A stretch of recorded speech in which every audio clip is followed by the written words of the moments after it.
Welcome to Lightboard Learning, where we break down coaching principles. Now for today, I am going to discuss 3 different ways that you can progress your client's aerobic circuit.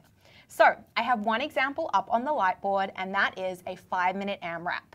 And in this 5-minute as many rounds as possible piece, my client is performing 8 calories on the Aerobic, 5 push-ups, and 3 pull-ups. They're going to do that in a circuit fashion, so repeating for 5 minutes these 3 exercises. Then they're going to take 5 minutes rest, and then they're going to do that again for 2 total sets. Now, to make sure that this work is aerobic, we want to make sure that they're getting the same score across set 1 and set 2, and they're not burning out and going too hard on their pace in set number 1. So I've got 3 ways that I can choose to progress this workout in week 2 when they come back to do it again.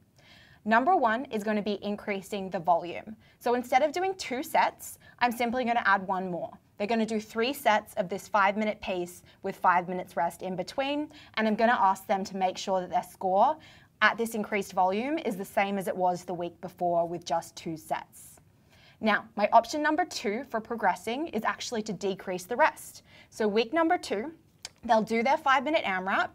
Now they're going to take 4 minutes of rest, and then they're going to repeat it again. And what I'm going to want to see is the same score as what they were able to put out with that 5-minute rest, but now with decreased rest. Option number 3 is going to be to actually increase complexity of the movements that are inside this 5-minute AMRAP.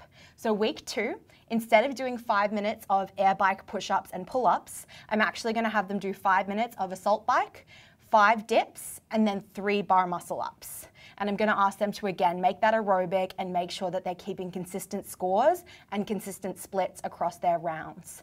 Now, those are 3 ways that you can get creative and progress your client's aerobic work. To get a better understanding of how to design aerobic training programs, check out our Programming Principles course.